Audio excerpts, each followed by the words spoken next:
পোশাক নিয়ে কথা বলা রাইট কারণ নাই, এক্স্যাক্টলি আমিও তা বলি। হ্যালো আন্টি, আপনার মেয়েকে ল্যাংটা থাকতে বলেন। তুই মেয়ের মতো থাকবি। তুই কেন কাপড় খুলে কোমর ঝুলিয়ে ভিউ কামাবি টিকটকে? যেহেতু আমাদের মতো রুস্টারদের চোখে পড়ছে, তাহলে তোকে আগে রুস্ট করেই দেবো।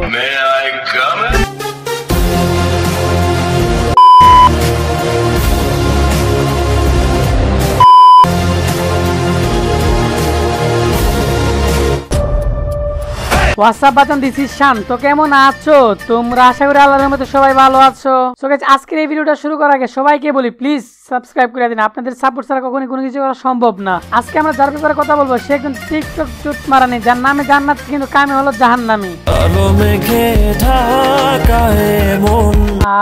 জান্নাত থেকে যেন পুরীটা নেমে এসে বলতেছে কালো মেঘে ঢাকা এ মন। কিন্তু লিজেন্ডের মনে তো অন্য কিছু চিন্তা ভাবনা করতেছে। কালো মেঘে মন ঢাকা নাকি ধন ঢাকা এটা সবাই বুঝতে পারতেছে।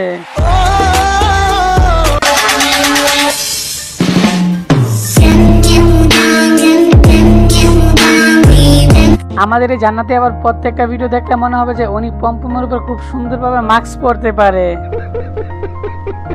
আর এই মাস্ক পরার পিছনে অনেক বড় কারণ রয়েছে। আমাদের এই জান্নাতে আপার কাছে যে পম্পম গুলো আছে সাধারণত ওনার না। এখন কিছু পাবলিক বলবা যে জান্নাত আপার কাছে যে পম্পম গুলা ধরেছে এটা যদি জান্নাত আপার না হয়ে থাকে তাহলে এটা কার? রুকো যারা, সবার করো। আমরা সবাই জানি যে কাতারে কিছুদিন আগে বিশ্বকাপ অনুষ্ঠিত হয়েছিল, কিন্তু বিশ্বকাপকে কাতার স্মরণীয় রাখার জন্য তারা ভাবলো যে আমাদের দেশের বলগুলোকে সংরক্ষণ করে রাখা দরকার। তারপর কাতার সরকার বলল যে কোন কোন দেশ আমাদের বলগুলোকে সংরক্ষণ করে রাখতে পারবেন। তারপর আমাদের বাংলাদেশের জান্নাতি আপুটা বললো যে আমার কাছে আঙ্কেল আমি অনেক ভালোভাবে সংরক্ষণ করে রাখতে পারবো। এখন বাংলাদেশের মানুষ যদি এই দুইটাকে বল না ভেবে পম্পম ভেবে থাকে তাহলে তো অন্য বিষয়।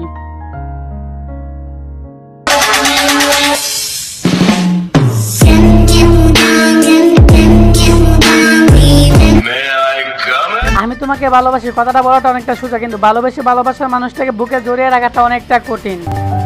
আমি তার কাছে গেলাম, তুমি কি চাও? আমি নিঃসন্দেহে বলতে পারি আপনি যাকে জিজ্ঞাসা করেন তুমি কি চাও, সে তোমার দুইটা পম্পম বাদে অন্য কিছু চাবে না। কারণ আজকালকার মেয়েদের তো টিকটকের এই দুইটা কন্টেন্ট বাদে আর কোনো কন্টেন্টই নেই। ছোটবেলায় শুনতাম যত জাকির তত নেকি, মানে আমি জিকিরের কথা বলতেছি। কিন্তু বর্তমান সময়ে যদি টিকটকে ঢুকেন তাহলে আপনার মনে হবে যে যত জাকির তত লাইক এবং ফলোয়ার।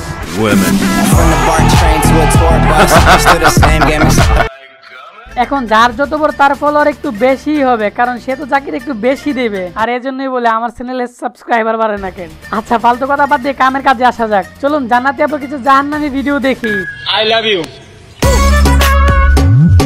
আমার মতো যারা এই সিনটা থেকে ফার্স্ট টাইম ভাবতেছে গাছ থেকে কিছু একটা পারতেছে মনে হয় আমাদের জান্নাতি আপুটা। হ্যাঁ বুঝলাম, আমাদের জান্নাতি আপুটা গাছের মধ্যে একটা জাম্বুরা ধরেছে, জাম্বুরাটাকে হাত দিয়ে পারতে চাইতেছে।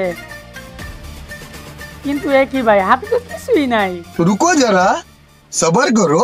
সত্যি কথা তো এটা, জান্নাত আপু আমাদেরকে দেখাতে চাইতেছে যে ওনার কাছে যে বলগুলো রাখা হয়েছিল সে বলগুলো কতটুকু উন্নতি হইতে পারছে। আর এজন্যই লাভ দিয়ে জান্নাতি আপু আকাশের দিকে বলগুলোকে তুলে ধরছিল যাতে করে প্রকৃতি এবং আমরা সবাই দেখতে পারি।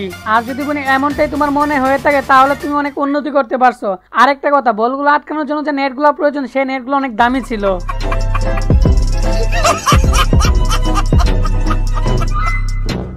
কিছু পাবলিক কমেন্ট সেকশনে গিয়ে বলবে তোর ঘরে কি মা বোন নাই? আরে মাদার জাত, আমার মা বোন কখনো বলে নাই শোনা তুমি না খেলে আমিও খাবো না। একটা সময় ছিল নাগিন ডান্স দেখার জন্য বাংলাদেশের ক্রিকেট টিমের দিকে তাকিয়ে থাকতে হতো, কিন্তু বর্তমানে আমাদের জান্নাত আপু সবকিছু পারে। মানে এক কথায় বলতে পারে আমাদের জান্নাত আপু 10 in 1।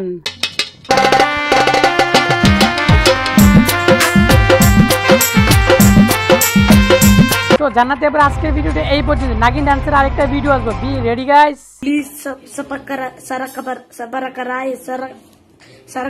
whatever.